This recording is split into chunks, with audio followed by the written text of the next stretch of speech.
रहीम नहमदुहु व नुसल्ली अला रसूलिहिल करीम अम्मा बाद। सोशल मीडिया पर ये बात अक्सर मौजूअ बहस बनी रहती है और गुज़िश्ता दिनों एक क्लिप वायरल हुआ जिस पर बहुत लेदे हुई। एक साहब हैं, उन्होंने ये कहा कि कुरान करीम ख़ुद से इंसान पढ़े उसका तर्जुमा तो गुमराह हो जाता है।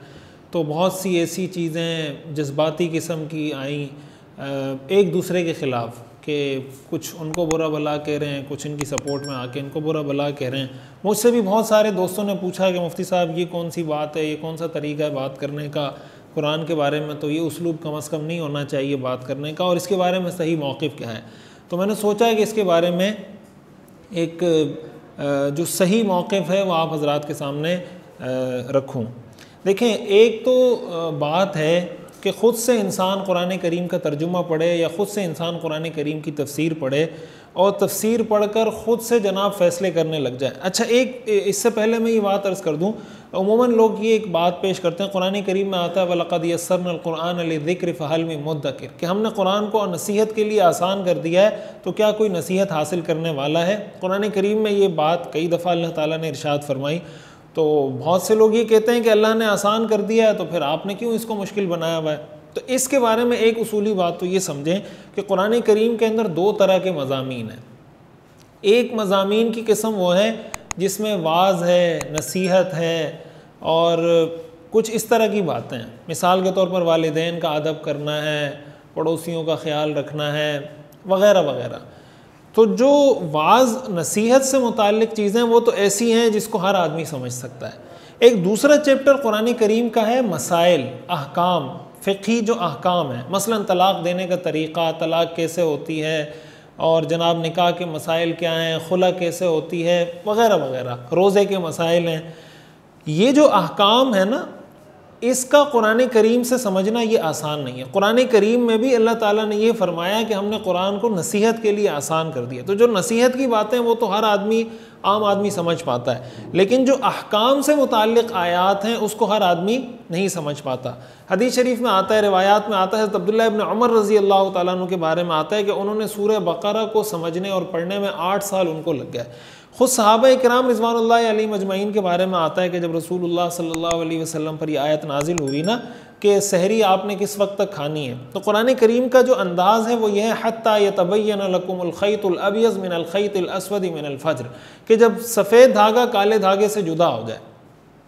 हज़रत अदी बिन हातिम रज़ी अल्लाह तआला अन्हु के बारे में आता है कि वो रसूलुल्लाह सल्लल्लाहु अलैहि वसल्लम के पास आए और आपसे अर्ज़ करने लगे कि मैंने सहरी में उस वक्त तक खाता रहा कि मैंने अपने तकिए के नीचे 2 धागे रख लिए थे, एक काला धागा और एक सफ़ेद धागा, और जब तक इतनी रोशनी नहीं हो गई कि दोनों धागे अलग अलग मुझे नज़र आने लगे उस वक्त तक मैं सहरी खाता रहा। तो रसूलुल्लाह सल्लल्लाहु अलैहि वसल्लम ने अज़राए तफ़न्नुन उनसे फरमाया कि तुम्हारा तकिया तो बड़ा लंबा चौड़ा है भाई, कि उसके अंदर ये सारी चीज़ें समा गई। कुरान करीम में जो अल्लाह ताला ने फरमाया उससे ये हकीकी सफ़ेद और काला धागा मुराद नहीं, उससे तो वो सुबह सादिक़ और सुबह काज़िब मुराद थी जिसकी फ़िक़ा के अंदर तफसील मौजूद है। अब इससे क्या पता चलता है कि सहाबा इकराम रिज़वानुल्लाहि अलैहिम अजमईन भी कुरान समझने के लिए रसूलुल्लाह सल्लल्लाहु अलैहि वसल्लम के पास आया करते थे। हज़रत थानवी रहमतुल्लाह अलैह ने इस पर लिखा है अशरफुल जवाब के अंदर कि मेरे पास एक शख्स आए और उन्होंने कुरान करीम में जो वज़ू का हुक्म है ना, इज़ा क़ुमतुम इला सलात फ़ग़सिलू वुजूहकुम व अयदियकुम इलल मराफ़िक़ वमसहू बिरुऊसिकुम व अर्जुलकुम इलल कअबैन, उसमें यह है कि सरों पर मसा करो और आगे अर्जुलकुम है कि पाँव, अब पाँव का जो आतफ़ है वो इससे पिछले वाले अल्फाज पर है कि पाँव को धो। अब उसने तर्जुमे से ये मफ़हूम समझ लिया कि सर का भी मसा करो और पाँव का भी मसा करो, और वो आके मुझसे लड़ने लग गया कि कुरान में तो लिखा है कि पाँव का मसा करो। तर्जुमे से कुछ इस तरह का मफ़हूम वाज़े हो रहा था, वो अवामी तर्जुमा नहीं था, जिससे वो ये समझने लगा कि वज़ू में तो पाँव का मसा होना चाहिए, पाँव को आप धोते क्यों हैं। इसी तरह हज़रत थानवी रहमतुल्लाह अलैह ने लिखा है कि एक शख्स मेरे पास आए और कहने लगे, तर्जुमा पढ़कर, कुरान करीम में आता है ना, या अय्युहल्लज़ीना आमनू ला तक़ूलू राइना वक़ूलू उन्ज़ुरना वस्मऊ। यहूदी रसूलुल्लाह सल्लल्लाहु अलैहि वसल्लम को मुख्तलिफ़ तरीक़ों से सताते थे, तंग करते थे। सहाबा इकराम रिज़वानुल्लाहि अलैहिम अजमईन का मामूल था कि रसूलुल्लाह सल्लल्लाहु अलैहि वसल्लम से जब कोई बात दोबारा समझना चाहते थे तो वो कहते थे राइना। राइना का मतलब अरबी में है कि हमारी रियायत फरमाइए, या ये बात हमें दोबारा समझाइए। मकसद इसका ये कि ये बात हमें दोबारा समझाइए, लेकिन अल्फाज उसके अंदर ये थे कि हमारी रियायत फरमाइए, राइना। तो यहूदी क्या करते थे, रसूलुल्लाह सल्लल्लाहु अलैहि वसल्लम को तकलीफ़ और अजियत देने के लिए वो राइना की जगह इसको राईना पढ़ते थे। राईना का मतलब है माज़ल्लाह हमारा चरवाहा, यानी वो रसूलुल्लाह सल्लल्लाहु अलैहि वसल्लम का लक़ब बिगाड़ दिया करते थे। कुरान करीम ने यहूदियों की इस साजिश को नाकाम करने के लिए मुसलमानों को ये हुक्म दिया, या अय्युहल्लज़ीना आमनू, ए ईमान वालो, ला तक़ूलू राइना, राइना के अल्फाज मत कहा करो, वक़ूलू, और कहा करो उन्ज़ुरना, क्या रसूलुल्लाह हमारा ख्याल कीजिए, हमारी तरफ देखिए, यानी राइना की जगह उन्ज़ुरना कहें। हज़रत थानवी रहमतुल्लाह अलैह फरमाते हैं कि वो शख्स मेरे पास आया और कहने लगा कि मैं जब कुरान की तिलावत करूँगा तो मैं कुरान करीम के अंदर राइना का लफ्ज़ नहीं पढ़ूंगा, यानी तिलावत में मैं राइना नहीं पढ़ूंगा। क्यों? इसलिए कि कुरान में अल्लाह ने खुद कहा ला तक़ूलू राइना, कि राइना नहीं कहो, लिहाजा मैं जब पढ़ूंगा तो मैं यूँ पढ़ूंगा, या अय्युहल्लज़ीना आमनू ला तक़ूलू वक़ूलू उन्ज़ुरना। अब ये असल में वो चीज़ है कि जब एक है किसी का खुद कुरान करीम का किसी आलिम की निगरानी में उसका तर्जमा पढ़ना, एक है कि उस तर्जमे को पढ़ना और उस तर्जमे की बुनियाद पर ख़ुद मुफस्सिर कुरान बन जाना, ख़ुद मुज्तहिद बन जाना, ख़ुद मसाइल उससे मुस्तंबत करना, और फिर ये समझना कि कुरान करीम का मैं जो मफ़हूम समझा हूँ वो सही है और मेरे अलावा उलमाए किराम जो कुरान करीम का मफ़हूम बयान कर रहे हैं ये गलत है। ये असल वो ख़तरनाक चीज़ है जो इंसान को गुमराही की तरफ लेकर जाती है। उसूली बात यह है कि अगर कोई अवामी तर्जुमा कुरान मौजूद है, जैसे हज़रत शेखुल इस्लाम मुफ्ती मोहम्मद तकी उस्मानी साहब दामत बरकातुहू का तर्जुमा कुरान आसान तर्जुमा कुरान के नाम से छपा हुआ है, अब आसान तफसीर कुरान भी छप कर आ रही है, तो इस तरह का तर्जमा जिसमें कोई इस तरह का इबहाम ना हो, उसको अगर इंसान ख़ुद पढ़ना चाहे तो बिल्कुल पढ़ सकता है। और उसका भी बेहतर तरीक़ा ये है कि आप किसी आलिम की निगरानी में उसका मुताला करें।